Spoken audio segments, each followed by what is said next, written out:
Everybody get your motherfucking... Hey, it's Tori here, and I just wanted to share with you some quick tips on how to live stream or share your story.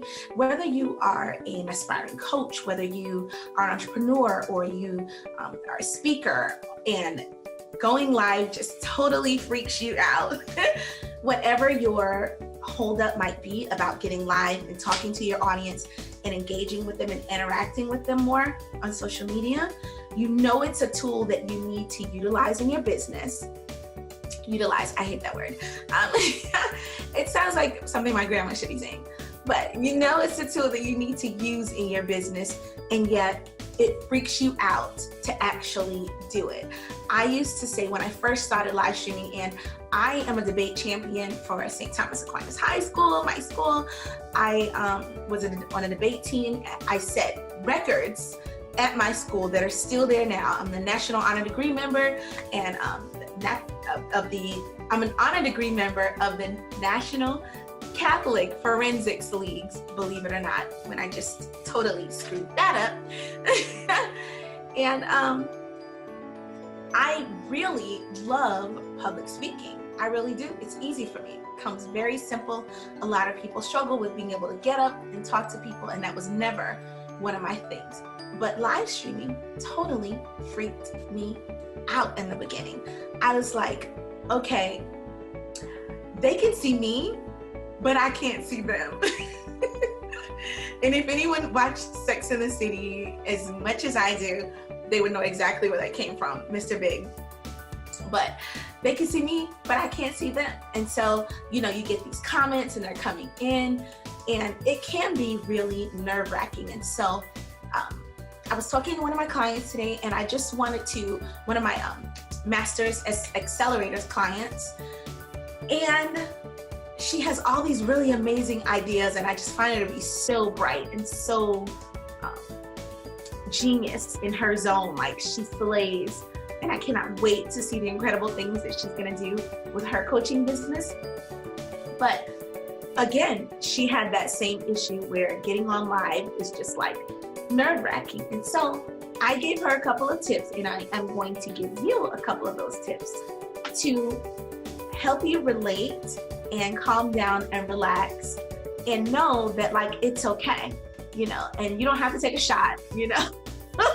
Before going live, you can actually really hone in on those feelings and use them to your advantage. So the very first thing that I suggest that you do when you're going live is start with vulnerability. You can start with the vulnerability, the fact that you are nervous, and the fact that you're like, oh my gosh, I can't believe all this nervous energy. One of the best ways to do that is to just take the fear out of it and tell vulnerability. Say that, I am so freaked out about being on this live today. You will be surprised when you are able to own what you're experiencing and what you're thinking and feeling. And there's a genuineness that comes out with that. People are able to see that you're just a person too. You're just great at what you do. And I did that. I just owned it in the beginning, like, oh my gosh, this freaks me out. And when I go on, it takes me forever to get my little words into the screen, like typing in on Instagram. Seriously, have you tried to pin a post on Instagram? It is, you would think it was rocket science for me. It takes me forever to pin that little comment. And so I just say it. I'm like, y'all, I'm trying to pin this comment. You know, it's gonna take me a minute. And what I find is that when you do own your stuff, when you do, people show up for you and they root for you. And they're like, don't worry, you got this. You can do it, you'll be all right. So it's okay. None of us are perfect. Even if you're perfectly smart in what you know and how you deliver what you know, or the book that you've written, or whatever it is you do, an incredible stylist or author or entrepreneur or coach, still there is not a perfect human being that exists. And You can form more real and long-lasting and meaningful bonds with people when you're not trying to portray a level of perfection that doesn't exist. That actually is more of a turnoff, because it makes people feel like they're so far away from you and you're untouchable, and so they stop trying to touch you. Okay? So yeah, that's my first thing, to be vulnerable. When you are afraid, say that. It's okay. Ooh, this makes me so nervous, y'all, but I have some good stuff that I want to share. And so here I am. Wouldn't that be something that made you feel a little bit closer to that person who's able to share that and say that? Instantly, you've got a feeling that you want to be there for them. You want to comment and, girl, you got this. Don't you worry. It's all good. We're here. Tell us what you want us to know, because we cannot wait. Okay, so one, vulnerability. Another thing that I noticed and that a lot of people don't do, that is a really, really great tool to help your audience relate to you, because essentially when you are doing your live streams, that is the whole point. The point is relatability. It's building the connections between your audience. You, before systems, before anything else, you create the relationship. You create the bond between yourself and your ideal customer, and everyone else is just people that just go, or your fan base, your client base, your customer base. But the people who are not for you, they're not going to be for you no matter what you do. And if you're doing all of that to get them anyway, and they're not going to stick, because they're not really here for you. So tell stories that people can relate to throughout your broadcast, when you're talking, when you're sharing what your challenge is, or your course is, or your product is. Share what it did for someone. Share how someone felt after they used it. Share what it meant to you. Why did you even create that? Okay, why did you even make that class? Why did you make that course? Why are you selling, that cup? We've talked about this with our audience before, right? We've talked about this, the PGC cup. It was the phone case. We were on a live, and I was like, I can tell you guys why, because who cares about your t-shirts? Who cares about your logos and your blinged out phones? Like, who cares, right? Who cares about your book, your planner, your organizer? I've got all this stuff here on my desk. Yes, I just keep popping random stuff up.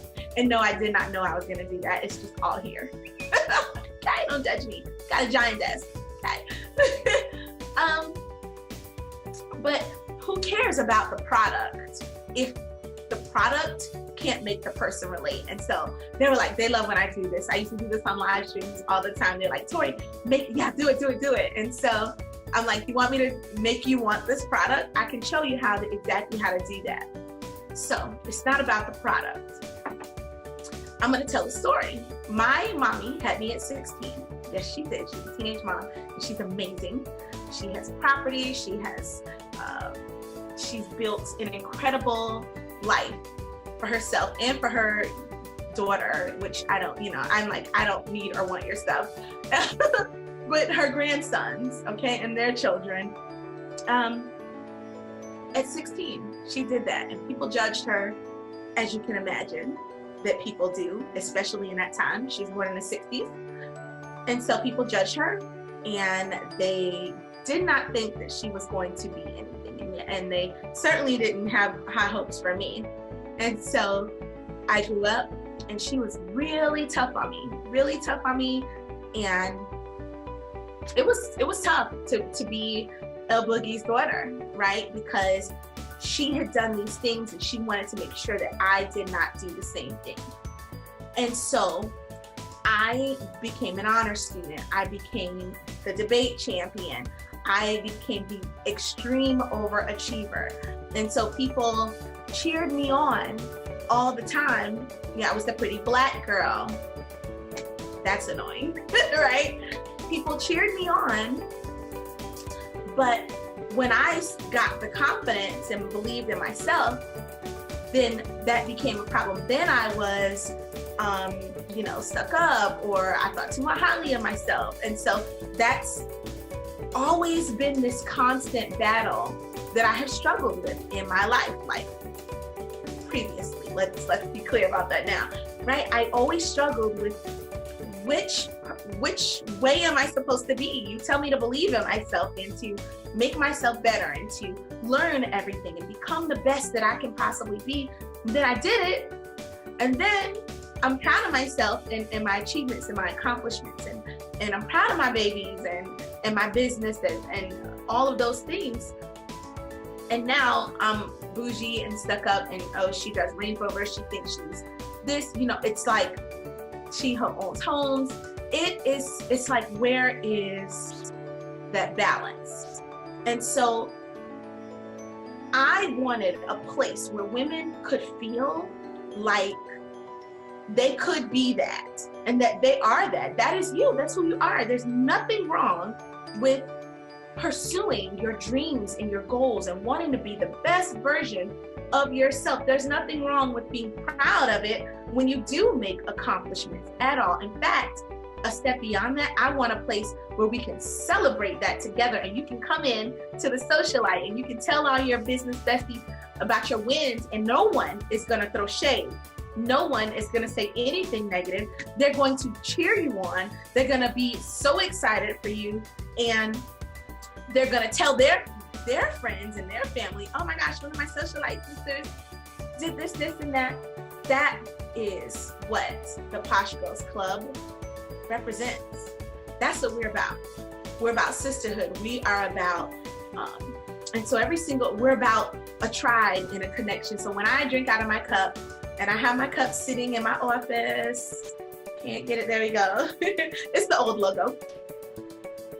But when I have it in my office, and it's the only one I drink out of now, I have a collection of coffee cups. I'm obsessed with Betsy Johnson, but this one is very special to me because it represents my tribe, my girls. I think about them. I think about my community. It makes me happy. It makes me stay focused and know that there are people who are rooting for me too, and they aren't mad or jealous or angry or putting me down because I've done things. And they know that I want to make sure that they get that too. That's what I think of when I see this. So if you want to be a part of a community like that, yeah, come get with us, okay? Tell a story. All right, so my number 3 tip for live streaming is to ask questions. Ask questions. Easy, and this is such a great way to drive the engagement in your community and with your audience. You will be surprised the responses that people will give. And now you've got even the questions feature for Instagram, where you can literally ask them questions. You can do the poll. Hello, engagement. Hello, higher ranking. Okay, I'm asking questions all the time now, all the time. And people can respond or not respond. Okay, but most people respond. Most people just click it. I would say 80 to 90% of people click, because it doesn't hurt them to do that. And listen, engage with your girls, engage with your communities. Okay, don't just look at the content and go past. Does it hurt you to click an engagement button? It does not. Engage, especially with people that are a part of your community. I want to encourage my socialites to absolutely, if you see one of your girls' stories, engage. Click whatever the questions are. Does it hurt you? You're already in the story. So give something. Everyone wants something. Give something before you ask for something. And watch how much things just rain down on you in all the best ways possible when you're open to other people and you're open to giving what you're asking for. The whole mindset, it's a shift. It's a whole shift, okay? So I definitely encourage you to do that. Use the features that Instagram has given you. Ask questions while you're talking. And then, so you can post that in your stories ahead of time. You know you're going live, you want to do a live stream. Ask some questions around your live. So that way, when people come in, you can use the other new feature that Instagram is giving you. Click on it and answer their questions during the live. So what if people don't show up, right? What if you don't get a lot of people that show up? Well, maybe you've had some people that have answered questions. So now you can go in and answer those questions from people. If you've got a community like ours, go in and say, hey, I'm going live in a little while. Somebody check out my stories and post, answer the questions. Build your communities. That's why it's so important to have a tribe that can have your back and help you rank and grow on your social media, because that's how you're going to do it. Okay, by the engagement, not the likes or the follows. It's by engagement. Okay, so be accountable to someone else and then have them be accountable to you. We do this all the time in our community.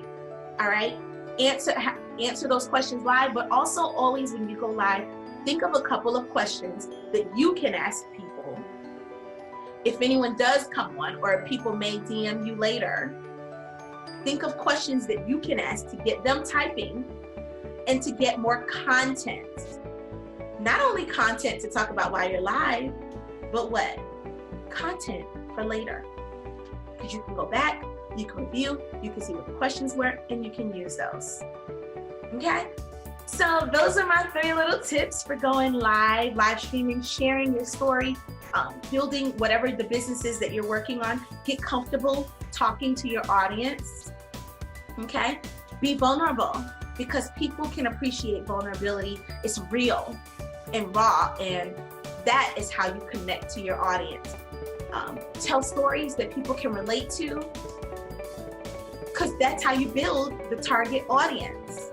You're looking for people who are looking for you. Okay, and they know that they found you through the stories that you tell, through what they know about you. And that's how you later on sell products to that community who is completely invested in you. They want everything you. They can't help but consume every single thing about you, because they grow to love you and build that relationship with you and your brand. Okay, so you have to have a level of openness to get to that point. And then finally, ask them questions. It's not a one-way street. It's a two-way street. Your relationship building with your customer and your audience all the time. It's always relationship building. Okay, so find those ways to do that. All right. Thank you all for watching. As always, I want to see you win. I want to see your businesses win. I want to give you value so that that can happen. I want to share what I know, because I've done this for 17 years now. Wow. Chrissy will be 17 in just a couple of days. And so this has been his whole life and my whole life. I've been able to be at home and available to my baby since I was 7 months pregnant. And that's value that I would not change for the world. And then my second baby, who was the most beautiful child ever born, true story. If you don't believe me, we've done this test before. I will show you the picture. I will post it on Instagram. It's the most beautiful baby was ever born. But I know what value that brought to me, and we have an amazing relationship and kindredship. Yeah, ruined that. We have an amazing bond because, and I homeschool my youngest, Mello. I homeschool Mr. Man. So, you know, by the time Chrissy comes home at 2, we're together. We've got each other. It's just laughter. It's silliness. It's fun. It's been making music. It's been Chrissy playing baseball. It's Mello blowing everybody out of, you know, his gaming, Mario and Rainbow Six or whatever. It's a kindredship there's the word, and a relationship that is priceless. And so whatever that is for you and whatever it looks like for you that you want to pursue your goals and your dreams of entrepreneurship, of being able to do it from the luxury and the privacy of your own home, I want to go with you on your journey. All right? Tap the link in the bio for more information. I'm going to be putting together a new coaching course for you to help you figure out how to map your way to sharing your gift, to helping others reach goals in their life and build your coaching brand. So if you're interested in doing that, definitely sign up below. Keep hustling, girls. Bye.